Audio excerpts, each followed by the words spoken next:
राधे राधे गुरुजी। जी। मैं सिलीगुड़ी से आई हूँ, मेरा नाम निभा मंडल है। हाँ गुरुजी, मेरा प्रश्न मेरी बहन को लेके है।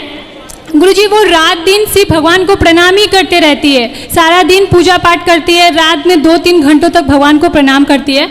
उसको ऐसा लगता है कि अगर वो ऐसा नहीं करेगी तो घर पे किसी को कुछ हो जाएगा, यहाँ तक कि वो रास्ते में चलते फिरते भी प्रणाम करते रहती है। कहाँ है वो तो आई नहीं है गुरुजी, वो 24 साल की है। ऐसे भगवान की भक्ति करना तो अच्छा है, भगवान को बार बार प्रणाम करना ये भी अच्छा है, पर इस डर से प्रणाम करना कि कुछ हो जाएगा, जब कुछ हो जाएगा किसी को तो उसे कोई रोक नहीं सकता।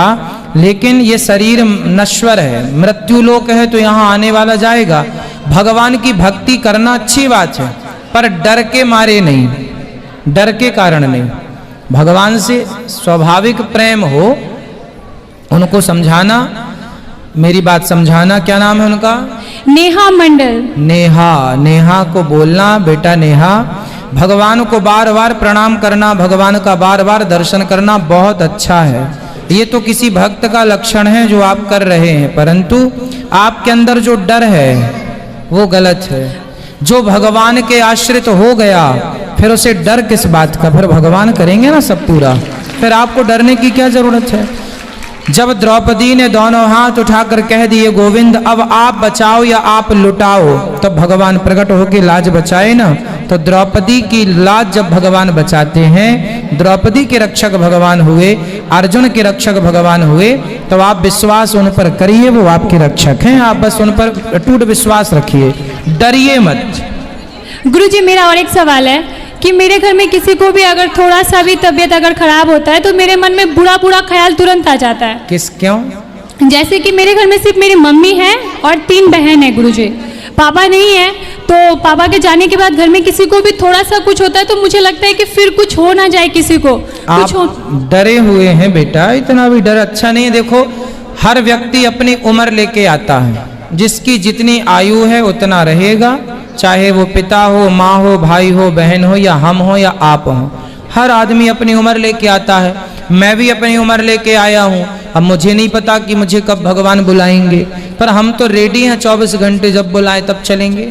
तो इतना भी मोह ना हो। देखो, ये अनिरुद्धाचार्य आपके बीच में बैठा है, आपको कथा सुनाता है, समाज की जो बन पड़ी सेवा करता है, लेकिन इस शरीर से इतना मोह नहीं है। भगवान आज बुलाएं तो आज खुशी खुशी चले जाएं। आप लोग ना इतना मोह कर लेते हैं, मरे ना, काहे ना मरोगे भैया, मरना तो पड़ेगा। इतना भी क्या शरीर से मोह? मरने के लिए बिल्कुल तैयार रहो। गोस्वामी जी कहते हैं 2 बातन को भूल मत, जो चाहे कल्याण, नारायण एक मौत को, दूजे श्री भगवान। अपनी मृत्यु को और भगवान को सदा याद रखना चाहिए। इतना मोह नहीं। आप अच्छा कार्य कीजिए पर मोह नहीं। अब कोई अच्छा कार्य करे और कोई अच्छा कार्य करने वाला यदि मर जाए तो आप क्या कहें? अरे ऐसा अच्छा कार्य करता था फिर भी मर गया। क्यों? अच्छे काम करने वाले मरते नहीं है। अच्छे लोगों की जरूरत यहाँ भी होती है तो भगवान के पास भी तो होती है। चलो भाई जल्दी आओ, काम पूरा हो गया, वहाँ का तब यहाँ करो। राधे राधे गुरुजी। हाँ, ब्रह्मचारी रहना चाहता है पूरा आजीवन व्यतीत। एक बच्चा हो गया, अभी 1 साल का है। ना ना, ब्रह्मचर्य अच्छा है। ब्रह्मचर्य का मतलब क्या है? गृहस्थ में रहने वाला व्यक्ति अपनी पत्नी के सिवा किसी और स्त्री को ना देखे, वो पत्नी के संग ही रहे। पत्नी अपने पति के सिवा किसी पर पुरुष को ना देखे, केवल पति के संग ही रहे।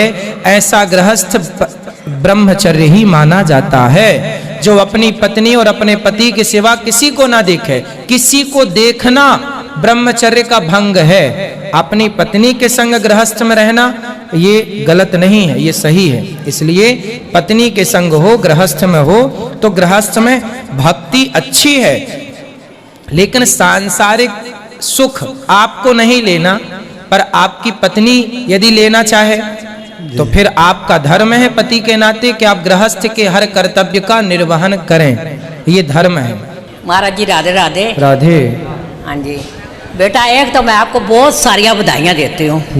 पहली बधाई आपको जन्मदिन की, क्योंकि आप मेरी और आपकी मुलाकात हुई है। ठीक है। और दूसरी बधाई है आपको नए आश्रम बनाने की। ठीक है। और तीसरी बधाई देती हूँ आपको गोल्ड मेडल मिला था। बेटा बहुत मैं खुश हूँ बेटा, बाहर जाके लंदन में जाके जो आपको सम्मान मिला है, जो आपने झंडा लहराया है, वो तो एक मोदी भी नहीं लहरा सकता।